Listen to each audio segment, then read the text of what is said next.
My account is really slow right now. Not a whole lot going on, but I did make a purchase today and we'll go into the details on that. So I'm taking a safe move here, trying to keep some cash on hand. You can see I've got about $4,000 here on hand to sell some options. I've got T-Flow, 225 shares there, and I just bought 20 shares of Tesla. Now I bought it at around $170.53. It dropped down $168.29, and so I'm down around $45 there. I'm not worried about it, and the reason why I'm not worried about it is because I'm long-term holding Tesla. The only reason why I was worried about my Tesla positions when I had put spreads on was my expiration dates. I decided to go ahead and put some capital in Tesla. I'm not worried about an expiration date right now. I'm putting money in there and holding on to it because I believe that Tesla is going to be going up, whether it's 5 years from now, whether it's a year from now, a few months from now. I'm going to have shares in there and I'm not going to miss out. So I'm looking for other stocks like that I'm interested in for the long term, stocks that I think that are going to be very valuable in the future, no matter what the time frame is, 2 years, 5 years, whatever. I want to have some ownership into those stocks. I want to sell cash covered puts here using a wheel strategy on stocks like Palantir, AI, SoFi, stocks like that I can afford and that I can sell puts on and do the wheel strategy. So I still haven't found an entry point there for my puts, but I want to go over what I'm considering selling puts right now. So looking at Tesla today, the candlestick doesn't look that promising, but it had to retest that declining trend line here. So it broke the channel, and typically they like to test that line before they go back up. Now, it could break the channel next week. It's hard to say what the market's going to be doing overall, but we are getting closer and closer to that 50-day moving average on Tesla, and so that's going to be a telling sign there if we can break that 50-day moving average. We also have a lot of volume here, so that could be a difficult area to break because we have a lot of sellers here potentially that would want to keep the stock down, at least in the short term. So this is going to be a trying time next week on Tesla to see if it can actually make new highs here, continue to break through this channel, test that 50-day moving average. I think if we're going to see that at all, we're going to see what happens next week. I want to go over just a handful of the stocks that I'm watching for the wheel strategy. I want to sell puts on these. I think they're really good companies. They give a decent premium, and I wouldn't mind buying them right now if I wanted to. The thing that's holding me back right now is earnings. I'd like to wait before I start opening positions. I want earnings to come out and settle. I want to see a decent chart before I open the position. So we can see here on SoFi, earnings comes out Monday before the bell. I'm waiting on that to happen. And what we're seeing right now with SoFi for a while, it has dipped down and has stayed pretty well below the 50-day moving average. Today, we broke it. We're seeing strength there. We need to see these moving averages starting to come up. We want to see these moving averages go above the 200-day, and that's a really good entry point.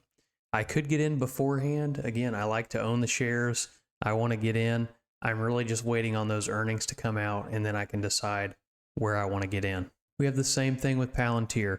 It's below the 50-day right now. It has earnings coming out May 6th. That's after the bell. And then I want to see this stock, even though it is starting to break a channel, it looks like we're seeing some green moves here. I want to see the moving averages start to turn. I want to see the 80 EMA, this yellow line, and the 21 EMA going above the 50-day. And I want to see that strength. So I'm really interested in putting the puts on here on Palantir. I like Palantir. I don't mind selling puts at the money here. The only thing that's holding me back right now is earnings. I like to avoid those if I can because, hey, you never know. The price could end up dropping down on earnings, and that's not something that I'm looking forward to if I have a put position on. So definitely wanting to wait on earnings, seeing how that plays out, and then putting in a position. AI is also a stock that I'm interested in. I made good money at the beginning of the year, and even before, at the end of 2023, I was making good money on AI.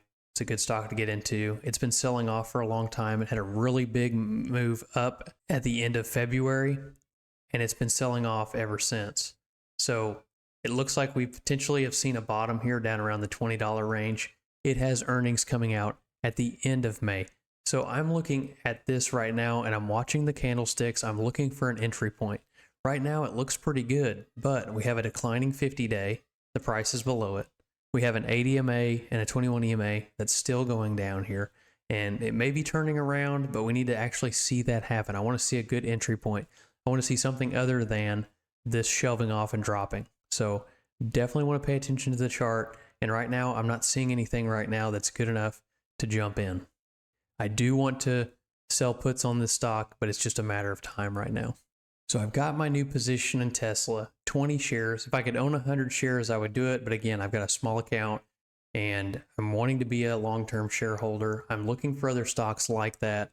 And in the meantime, I'm selling puts on stocks that I can afford with around $4,000 right now.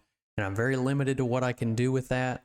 And so I'm okay with just sitting in cash and waiting for the stock pattern to show up and to actually start putting these puts on. And if they don't go my way, then it's not a big deal. I can roll down, I can roll out in time, I can let them get assigned, then I can start selling calls when I own the shares, and then let them get assigned when the price goes up, and maybe even collect a capital gain. So that's my plan that I'm doing right now with roughly $4,000.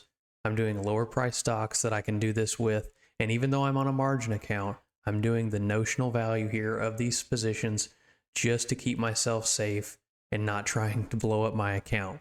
I lost half of my account in the last couple weeks because I was over leveraged and I was taking too big of trades.